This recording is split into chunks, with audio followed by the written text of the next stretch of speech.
Dear brothers and sisters, welcome to Competitive Exams Corner. I welcome to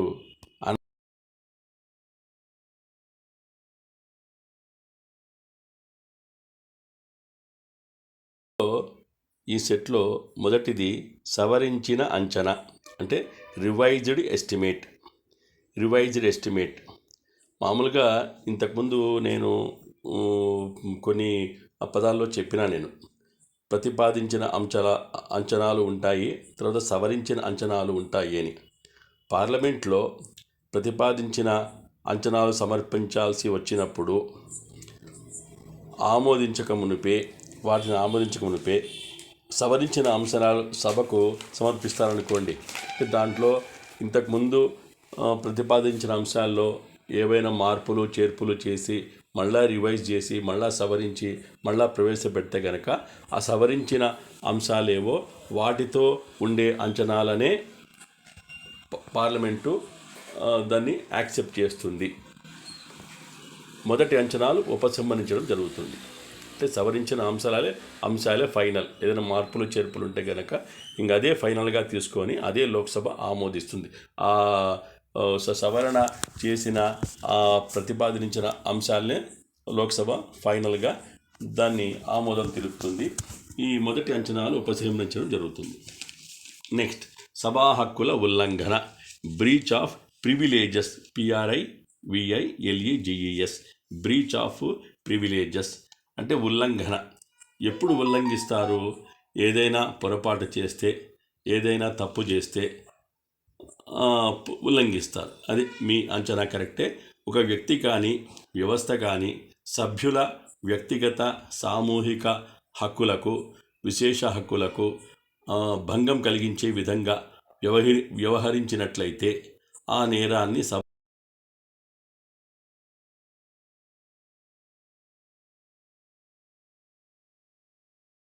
ఒక సభ్యుడు ఉన్నాడనుకోండి, అతను సభా సమావేశాలకు హాజరు కాకుండా అడ్డగించడము, లేకపోతే సభ్యుడికి ఏదన్నా బ్రైబ్ లంచాన్ని ఇవ్వజూపడము, లేకపోతే కావాలని సభ్యుడిని లేదా సభను తప్పుదో పట్టించడము, ఆ సభ్యులను హెరాస్ చేయడము, ఇట్లాంటివి ఏమన్నా తప్పుడు సమాచారాన్ని అందించడము, ఇట్లాంటివి ఏమన్నా ఉంటే కనుక అవన్నీ కూడా సభ ఉల్లంఘనలు. దాన్ని మళ్ళా విచారించి సభ అవసరమైన శిక్షను ఆ కన్సర్న్డ్ సభ్యునికి విధిస్తుంది. అది. నెక్స్ట్, సభా ధిక్కారం. ఇది కూడా పైదానికి ఈక్వల్గానే ఉంటుంది. Contempt of the house, CONTEMPT, contempt of the house, సభాధిక్కారం. ఇది కూడా అంతే. ఉభయ సభల్లో దేనికైనా, దాని కమిటీలనైనా కూడా, దాని సభ్యులనైనా కూడా, దాని ఉద్యోగులనైనా కూడా తమ విధులను సమర్థంగా నిర్వహించకుండా అవరోధాలను కల్పించడం కానీ, లేక సభా గౌరవానికి, దానిలోని కమిటీ లేదా సభ్యుల గౌరవానికి భంగం కలిగే విధంగా వ్యవహరించడం కానీ, ఇవన్నీ చేస్తే దీన్ని సభాధిక్కారం, కంటెంప్ట్ ఆఫ్ ది హౌస్గా పరిగణించడం జరుగుతుంది. ఇంకో విధంగా చెప్పాలంటే సభ లేదా దాని కమిటీ ఉన్నతాధికార గౌరవ ప్రవృత్తులకు భంగం కలిగే విధంగా వ్యవహరించడం. సభ ఒక హుందాగా ప్రజల క్షేమం కోసము చర్చలు చర్చిస్తూ ఉంటుంది. కానీ ఇట్లాంటివి చేస్తే కనుక అది సభ ఉల్లంఘన కిందకు వచ్చి వాళ్ళు శిక్షింపబడతారు. నెక్స్ట్, తాత్కాలిక సంఘాలు, అడ్హాక్ కమిటీస్. ఏదన్నా ఒక సమస్య వచ్చిందనుకోండి, ప్రజల సమస్య వస్తే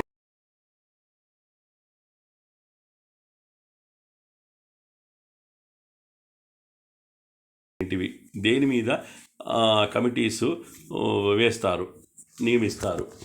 మొదటిది వచ్చేసి బిల్లులకు సంబంధించి సెలెక్ట్ లేదా సంయుక్త సంఘం. ఇవి బిల్లులకు సంబంధించి సెలెక్ట్ లేదా సంయుక్త సంఘం. ఇవి బిల్లులను అధ్యయనం చేసి అవసరమైన సిఫార్సులను చేయడానికి ఉద్దేశించినవి.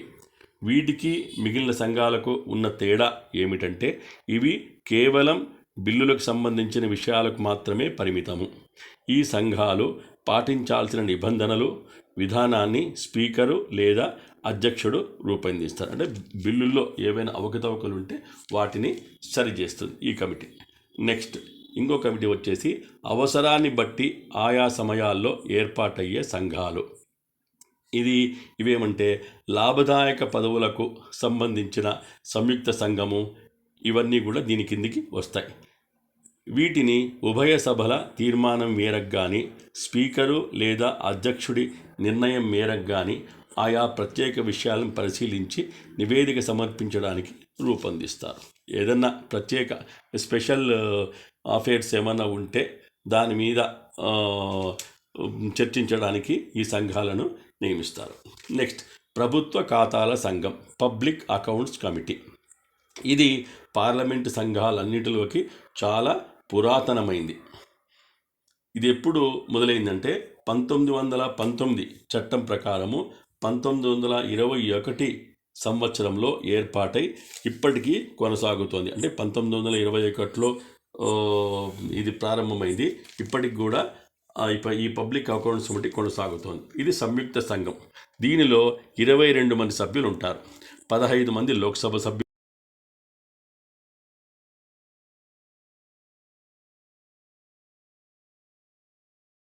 ఉంటాయి. అది సంయుక్త సంఘం అంటారు. వీరిని ఒక సంవత్సర కాలానికి నైష్పత్తిక ప్రాతినిధ్య విధానం ద్వారా ఓటు బదలాయింపు పద్ధతిపై ఎన్నుకుంటారు. సంప్రదాయంగా తరువాత సంవత్సరంలో కూడా సభ్యులు పదవిలో కొనసాగుతారు. మంత్రులకు ఇందులో సభ్యత్వం లేదు. అంటే లోక్సభ ఎవరిని ఎన్నుకుంటే వాళ్ళను ఆ సభ్యులే ఉంటారు, అంతేగాని మంత్రులు మాత్రం దీనిలో ఉండరు. ఈ సంఘ అధ్యక్ష పదవిని ప్రతిపక్ష సభ్యుడికి ఇచ్చే సంప్రదాయం ఉంది. అయితే 1967-68లో ప్రతిపక్షానికి చెందిన ఎంఆర్ మసాని ఈ కమిటీ చైర్మన్గా నియమితులయ్యారు. గత సంవత్సరం ప్రభుత్వ ఖాతాలను తనిఖీ చేసి ఆ నివేదికను కంట్రోలర్, ఆడిటర్ జనరల్ రాష్ట్రపతికి సమర్పిస్తే దానిని పార్లమెంటు ముందు ఉంచుతారు. ఆ నివేదికను ఆధారం చేసుకొని ప్రభుత్వ ఖాతాల సంఘం తన విచారణ ప్రారంభిస్తుంది. కంట్రోలర్, ఆడిటర్ జనరల్ ఈ సంఘ సమావేశాలకు హాజరై చర్చల్లో పాల్గొని అవసరమైన అర్థ వివరణ ఇస్తూ సంఘానికి విధి నిర్వహణలో తోడ్పడతారు. అంటే ఏదన్నా ఈ ప్రభుత్వం సంబంధించిన ఖాతాలను తనిఖీ చేసి దాంట్లో ఏమైనా అవకతవకలు ఉంటే వాటిని సరిచేసి వాటిని మళ్ళా దాని గురించి మళ్ళీ ఎక్స్ప్లెనేషన్ తీసుకొని మళ్ళా సవరించిన జాబితాలను పార్లమెంటుకు సమర్పిస్తారు. ఎవరు? ఈ కంట్రోల్ ఆడిటర్ జనరల్ రాష్ట్రపతికి సమర్పిస్తారు. అది అంటే ప్రభుత్వ ఖాతాల్లో ఉండే అవకతవకలను ఏమైనా గ్యాప్స్ ఉంటే ఆ గ్యాప్స్ నుండి సరిచేసి మళ్ళా క్లీన్గా రాష్ట్రపతికి సమర్పిస్తారు. అది. నెక్స్ట్, అంచనాల సంఘం, ఎస్టిమేట్స్ కమిటీ. ఇందులో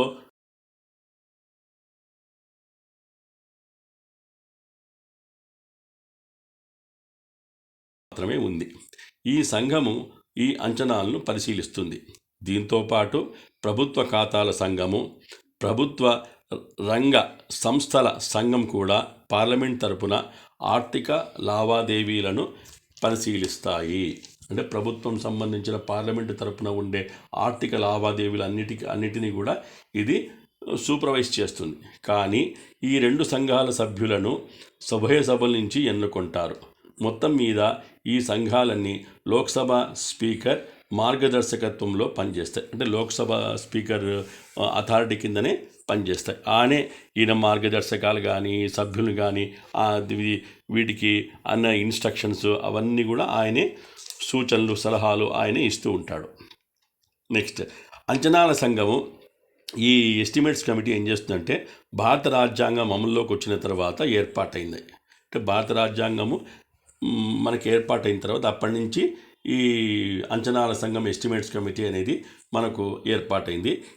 ఇది బ్రిటిష్ పార్లమెంట్లోని కామన్ సభ అంచనాల సంఘాన్ని పోలి ఉంటుంది. బ్రిటిష్ పార్లమెంట్లో కూడా ఇటువంటిదే ఉండేది.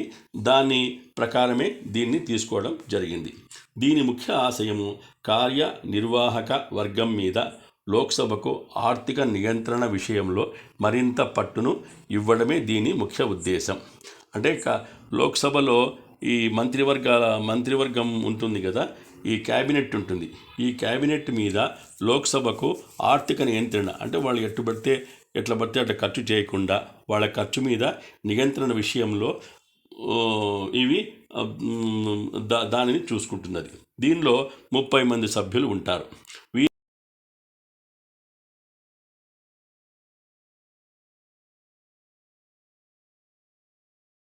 ఎన్నుకుంటారు. మంత్రులు ఎవరికి ఇందులో సభ్యత్వం ఉండదు. మంత్రులు దీనిలో సభ్యులుగా ఉండరు. సభ్యులలో ఒకరిని స్పీకరు అధ్యక్షుడిగా నియమిస్తారు. సంఘము సమావేశం కావడానికి కనీసం 10 మంది సభ్యులు హాజరు కావాలి. పదవీ కాలము 1 సంవత్సరమే అయినప్పటికీ సంప్రదాయంగా వారు 3 సంవత్సరాల పాటు కొనసాగే అవకాశం కూడా ఉంటుంది. అంటే ప్రతి సంవత్సరము 1/3 మంది పదవీ విరమణ చేస్తారు. 1/3 of members will resign every year. Next, ప్రభుత్వ రంగ సంస్థల సంఘం అంటే కమిటీ ఆన్ పబ్లిక్ అండర్టేకింగ్స్. ప్రణాళికాబద్ధమైన ఆర్థిక విధానము ప్రభుత్వం అనేక ఆర్థిక కార్యకలాపాలను చేపట్టడానికి దోహదం చేసింది. భారత ప్రభుత్వము అనేక ప్రభుత్వ రంగ సంస్థలను ఏర్పాటు చేసింది. అంటే భారత ప్రభుత్వం కింద ఎన్నో డిపార్ట్మెంట్స్, ఎన్నో ప్రభుత్వ రంగ సంస్థలు ఉంటాయి. వేల కోట్ల పెట్టుబడితో ఎన్నో కార్పొరేషన్లను, కంపెనీలను ప్రభుత్వము ఎస్టాబ్లిష్ చేస్తుంది, నెలకొల్పుతుంది. ఈ ధనమంతా సక్రమంగా వినియోగం అవుతుందా లేదా తెలుసుకోవాల్సిన అవసరము పార్లమెంటు మీద ఉంటుంది. అందుకే ప్రభుత్వ రంగ సంస్థల సంఘాన్ని ఏర్పాటు చేసి దాని పర్యవేక్షణలో ఆయా సంస్థలను పార్లమెంటుకు బాధ్యత వహించేలా చేస్తుంది. అంటే ప్రభుత్వ రంగ సంస్థల సంఘం పేరులోనే ఉంది. అంటే పబ్లిక్ అండర్టేకింగ్స్ ఏవైనా ఉంటే, అంటే ప్రభుత్వ రంగ ఆధ్వర్యం కింద పనిచేసే ప్రభుత్వ రంగ సంస్థలు ఉంటే కనుక కార్పొరేషన్లు ఇవన్నీ ఉంటాయి కదా, ఈ కంపెనీలు కానీ ఇవన్నీ సరిగా పనిచేస్తున్నాయా లేదా, వాళ్ళకి ఇచ్చిన డబ్బు సక్రమంగా ఖర్చు చేస్తున్నాయా లేదా, ఆ ప్రొడక్షన్ సరిగా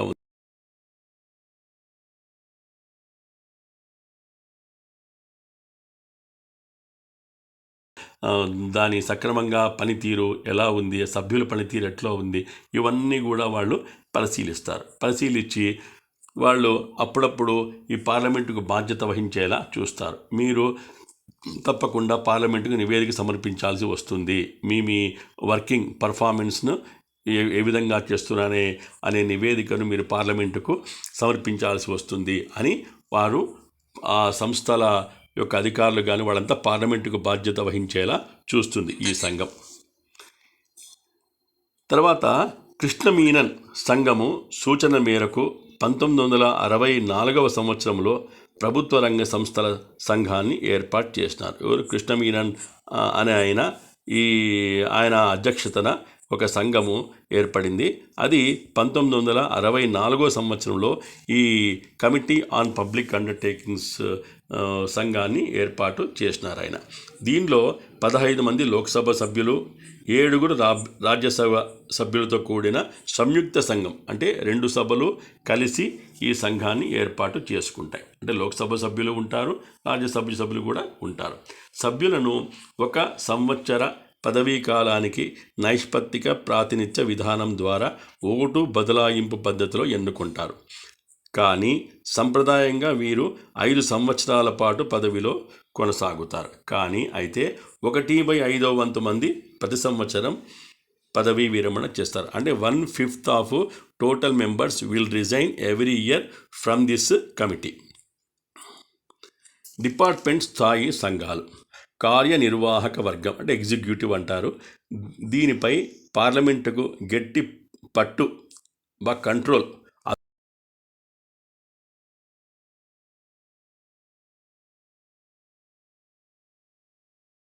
విధానాన్ని ఆమోదించింది. అంటే ఎగ్జిక్యూటివ్పై పార్లమెంటుకు కంట్రోల్ ఉండాలా, వాళ్ళు మా గురించి వాళ్ళు భయపడాలా అనే అభిప్రాయంతో 1993 మార్చి 31వ తారీఖు ఈ పార్లమెంట్ కమిటీల విధానాన్ని ఆమోదించింది. ఈ ఏమేం కమిటీలు అంటే ఇందులో భాగంగా 17 స్థాయి సంఘాలు ఏర్పాటు జరుగుతాయి. ఒక్కొక్క కమిటీలో 45 మంది సభ్యులు ఉంటారు. వీరిలో 30 మంది లోక్సభ సభ్యులు, 15 మంది సభ్యులు. ఇది కూడా సంయుక్త సంఘమే. అంటే లోక్సభ రాజ్యసభ మంత్రులు ఇద్దరూ కలిసి ఏర్పాటు చేసుకుంటారు. ఒక్కొక్క కమిటీ ఒకటి లేదా కొన్ని మంత్రిత్వ శాఖలు విభాగాల పనితీరు నిశ్చితంగా విశ్లేషిస్తాయి. అంటే ఒక్కొక్క కమిటీ ఏం చేస్తుందంటే ఎన్నో మంత్రివర్గ శాఖలు ఉంటాయి. వాళ్ళకి అలొకేషన్ పోర్ట్ఫోలియోస్ ఉంటాయి. ఆ పోర్ట్ఫోలియోస్ ఎలా పనిచేస్తున్నాయి, వాళ్ళ నిబంధనల ప్రకారం పనిచేస్తున్నాయా లేదా, అంచనాల ప్రకారము దాని రిజల్ట్స్ వస్తున్నాయా లేదా, ఇవన్నీ కూడా నిశ్చితంగా చాలా చాలా షార్ప్గా వాళ్ళు అబ్జర్వ్ చేస్తారు, సూపర్వైజ్ చేస్తారు. దానిలో ఏమైనా అవకతవకలు ఉంటే సరిచేస్తారు. 2004లో ఈ సంఖ్యను 24కు పెంచడం జరిగింది. ప్రతి కమిటీకి లోక్సభ నుంచి 20 మంది, రాజ్యసభ నుంచి 11 మంది ఎంపిక చేస్తారు. ఇది కూడా సంయుక్త సంఘమే. లోక్సభ రాజ్యసభ సభ్యులు ఇద్దరు ఉంటారు దీంట్లో. ఉభయ సభలకు వేర్వేరుగా వ్యవహార సలహా సంఘం ఉంటుంది. అంటే రాజ్యసభకు వేరే సలహా సంఘం ఉంటుంది, లోక్సభకు కూడా వేరే సలహా సంఘము ఉంటుంది, అడ్వైస్ కమిటీ. లోక్సభలో ఇది 15 మంది సభ్యులను కలిగి స్పీకర్ అధ్యక్షతన పనిచేస్తుంది. అంటే స్పీకరే దానికి ఫైనల్ అథారిటీ. 15 మంది లోక్సభ సభ్యులు.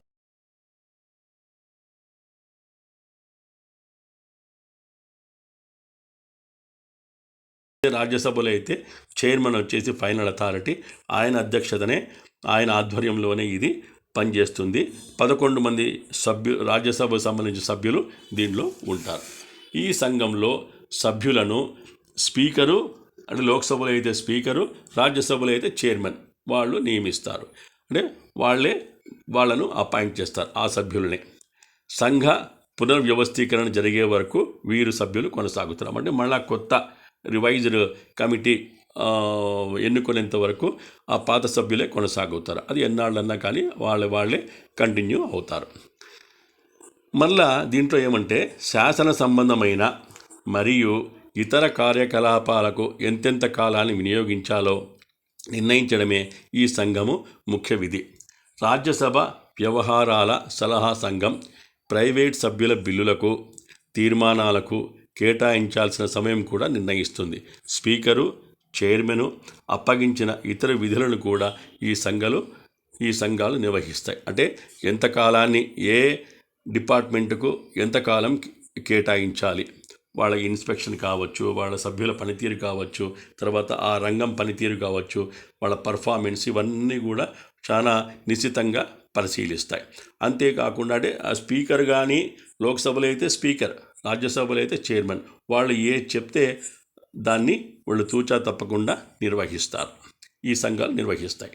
నెక్స్ట్, విజ్ఞాపనల సంఘం, కమిటీ ఆన్ పిటిషన్స్ అంటే మనము ఏదన్నా ఆరోపణలు చేసినట్టయితే పార్లమెంట్ సభ్యులపైన కానీ మంత్రులపైన కానీ ఎవరిపైన ఆరోపణ చేసినట్టయితే దానికి ఒక కమిటీ వేస్తారు. భారతదేశం లాంటి పార్లమెంటరీ ప్రజాస్వామ్య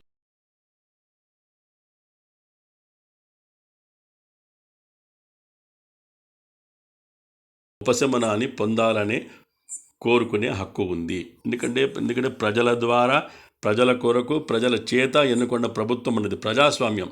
కాబట్టి ప్రజలకు అనుగుణంగా వాళ్ళు పరిపాలన చేయాల్సిన అవకాశం వాళ్ళకు ఉంది, పద్ధతి వాళ్ళకు ఉంది. కాబట్టి మనది ప్రజాస్వామ్య పద్ధతి కాబట్టి ప్రజలకు ఏమైనా ఇబ్బందులు కానీ వాళ్ళ కష్టాలు కానీ సమస్యలు కానీ వచ్చినట్టయితే కనుక దాన్ని విచారించి ఆ సమస్యను తొలగించే అధికారం కూడా ఆ కార్యనిర్వాహక వర్గం ఆ లోక్సభకు ఉంది. కాబట్టి వీళ్ళు ఏం చేస్తారంటే ఈ హక్కును సద్వినియోగం చేసుకోవడానికి విజ్ఞాపనల సంఘం తోడ్పడుతుంది. దాన్ని ఏర్పాటు చేసినారు. అంటే పిటిషన్స్ కమిటీ. అది ఏం చేస్తుందంటే ప్రతిరోజు వచ్చే పిటిషన్స్ను విడివిడిగా తీసుకొని ఏం పిటిషన్స్ ఇచ్చినారు, ఇది తీసుకోవడానికి అర్హత ఉందా లేదా, వీళ్ళకి సమస్య ఏమి అని సాధ్యమైనంత దాని సమస్య పరిష్కారం అయ్యేటట్టు అది నడుచుకుంటుంది. అంటే పార్లమెంట్లోని ఉభయ సభలకు విడివిడిగా ఈ సంఘాలు ఉంటాయి. అంటే ఉభయ సభలు, రాజ్యసభకు వేరే కమిటీ ఆన్ పిటిషన్స్ ఉంటుంది, లోక్సభకు వేరే కమిటీ ఆన్ పిటిషన్స్ ఉంటుంది. లోక్సభకు చెందిన సంఘంలో 15 మంది, రాజ్యసభకు చెందిన సంఘంలో 10 మంది సభ్యులు ఉంటారు. ఇది కూడా సంయుక్త సంఘమే. ఇద్దరు లోక్సభకు చెందిన సభ్యులు ఉంటారు, రాజ్యసభకు చెందిన సభ్యులు కూడా ఉంటారు. ఉభయ సభలకు పౌరులు సమర్పించిన విజ్ఞాపనను వాటి సంఘాలకు నివేదిస్తారు. అంటే ఏ సభలో మనము పిటిషన్ వేయదలుచుకున్నామో ఆ సభకు ఆ పిటిషన్స్ వాళ్లకు నివేదిస్తారు. ఈ సంఘాలు ప్రజల విజ్ఞప్తులను పరిశీలించి అవసరమైతే తగిన సమాచారాన్ని సేకరించి అవసరమైన పరిష్కార మార్గాన్ని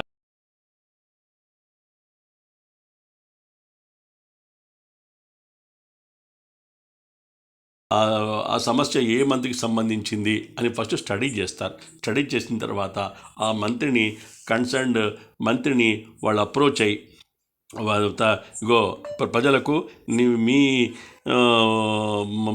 మంత్రివర్గం ద్వారా ఈ సమస్య వచ్చింది, దీనికి ఏం పరిష్కారం చెప్తారు అని పరిష్కారం కనుక్కొని ఆ పరిష్కారాన్ని ప్రజలకు తెలిపి ఆ సమస్యను పరిష్కరించే దిశగా వాళ్ళు అడుగులు వేస్తారు, వాళ్ళు ప్రయత్నము చేస్తారు. అది ఈ విజ్ఞాపనల సంఘము పని.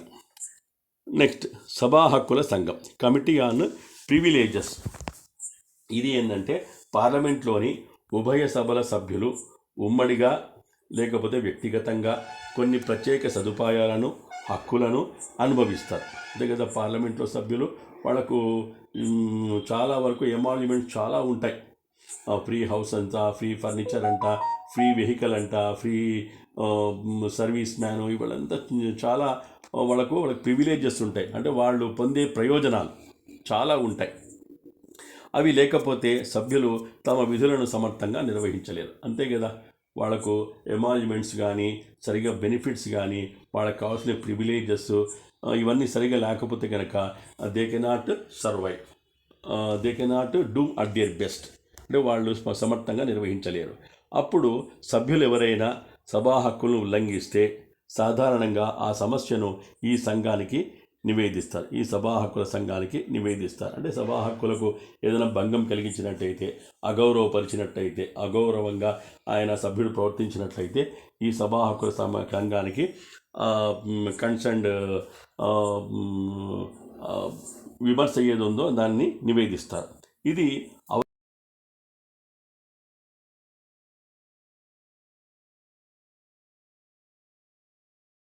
నిజంగా సభను అగౌరవపరిచినాడా, లేకపోతే నీతి భంగంగా మాట్లాడినాడా, తర్వాత ఈ సభను సభా హక్కులు ఉల్లంఘించినాడా అనేది నిశ్చితంగా పరిశీలించిన తర్వాత ఉండే ఫ్యాక్ట్ ఏదైతే ఉందో ఆ నివేదికను సభకు సమర్పిస్తారు.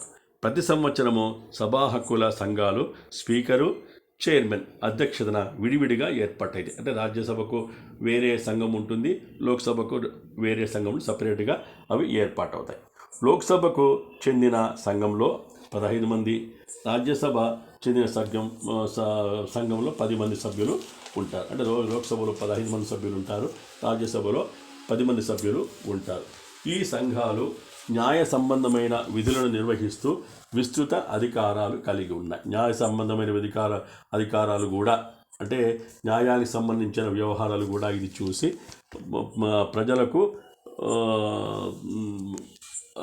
ఏదైనా సమస్య ఉంటే దాన్ని పరిష్కరించడం కానీ, తర్వాత మంత్రులకు సంబంధించిన అభియోగాలు ఏమన్నా ఉంటే పరిష్కరించడం కానీ జరుగుతుంది. తర్వాత ఈరోజు మరికొన్ని ఈ పార్లమెంట్ సంబంధించిన అంశాలు నేను చెప్తాను. అంటే అక్కడితో ఈరోజు సెట్టు పూర్తయింది. రేపు మరికొన్ని చెప్తాను. ఈరోజు ఈ పార్లమెంట్ సంబంధించిన కొన్ని అంశాలు చెప్తాను. లోక్సభ రద్దయిన పరిస్థితిలో అత్యవసర పరిస్థితి ప్రకటనను రాజ్యసభ ఆమోదిస్తుంది. అత్యవసర పరిస్థితి ప్రకటన అలా లోక్సభ రద్దయిందనుకోండి, రాజ్యసభ ఒకటే వర్కింగ్ పనిచేస్తూ ఉంది. అప్పుడు ఈ అత్యవసర పరిస్థితి ఏదైనా విధించాల్సిన పక్షంలో అప్పుడు రాజ్యసభే దాన్ని ఆమోదించి ప్రకటిస్తుంది. నెక్స్ట్, ఉపరాష్ట్రపతిని తొలగించడానికి తీర్మానాన్ని రాజ్యసభ ప్రతిపాదిస్తుంది. ఉపరాష్ట్రపతి రాజ్యాంగ సభ చైర్మన్, అతనిని తొలగించాల్సి వస్తే కనుక ఆ తీర్మానాన్ని రాజ్యసభనే ప్రతిపాదిస్తుంది.